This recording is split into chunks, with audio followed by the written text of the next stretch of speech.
Back on site with the 88, just blowing out this foundation wall.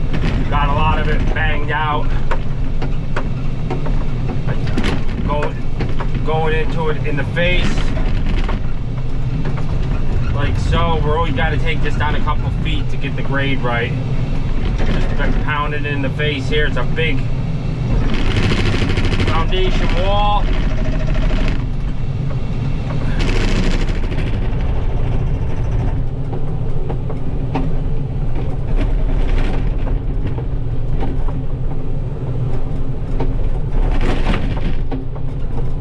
We got all the concrete, all the debris in there, and the dumpster concrete all in here. Rubber field, tilled everything. Now I'm going to pull with the excavator, get it all buried, have this site shined up. Kept breaking it up with the 88, pounded out a foundation. Oh yeah.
Let's see what we got.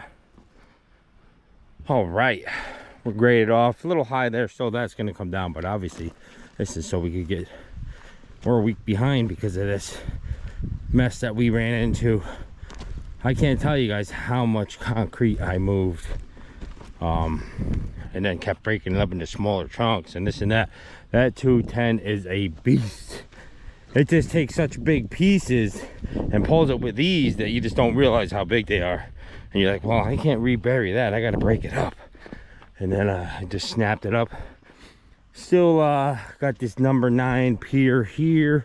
There's another one. So there's 2 piers here. The other 2 I broke off there in the bank. They're in no man's land. Not a big deal.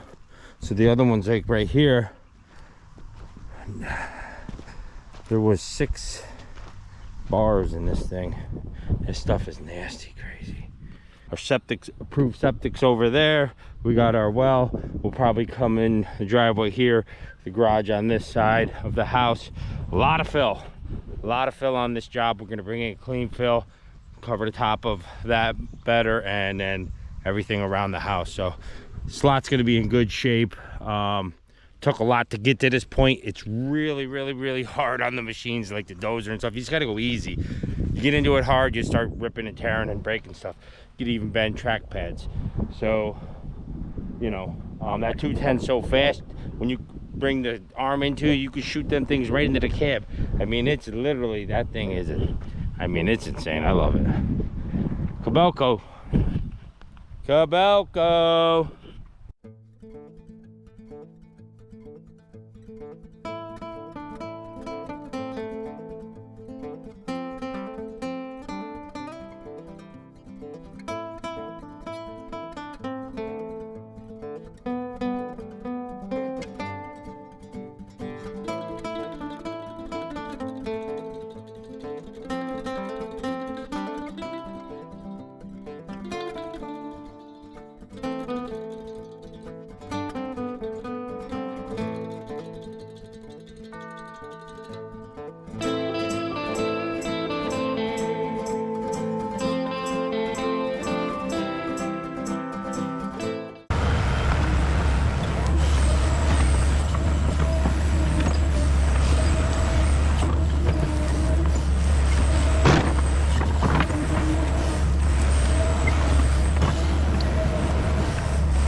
All right, she's all graded out, got the frost wall all prepped and dug.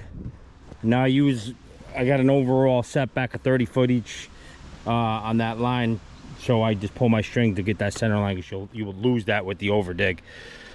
So I'm 30 foot each way off our existing line and corner, and then them guys could just put a parallel right on there, and they don't have to measure nothing, just make it fit in there. And then just got to fine tune that with the 88. It's tough with this being up on the angle. It is what it is. Let's get the it's dead center in the house. If it was, sometimes they're off to the side, you could just dig it right from the bank, but not bad for doing it the way I did it. Anyways, here we go. Let's get to it. Garage time. Porch is all done.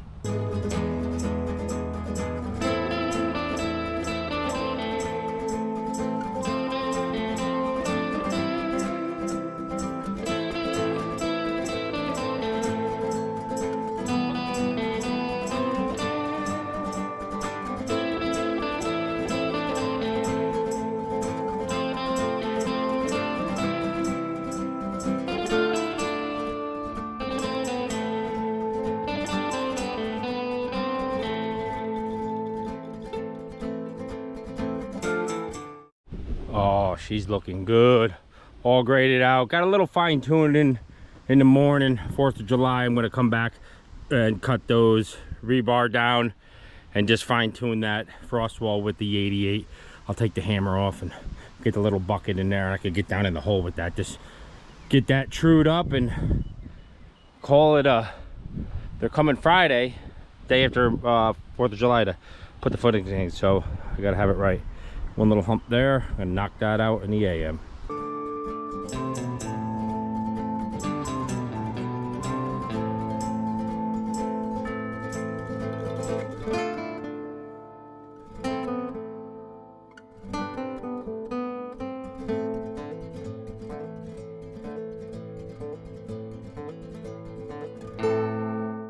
All right, frost wall's all done, all graded out. Stay tuned to the channel.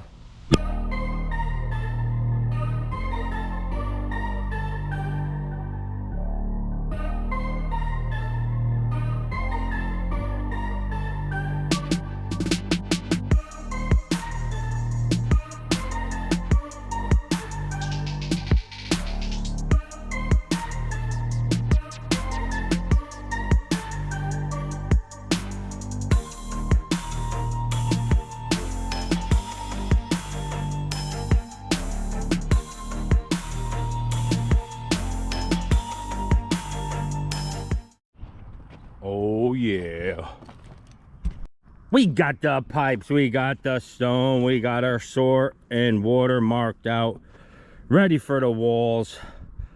I'm mobilizing, got to go clear another little lot, kind of like this, but no, well, let's say not like this. I was already on that lot in the spring, so it's just overgrown. We'll bring the cutter, maybe I'll film it, maybe I won't. It's just like brush, really. Small little lot on a lake, and we got to put another house in. Oh yeah, stay tuned to the channel.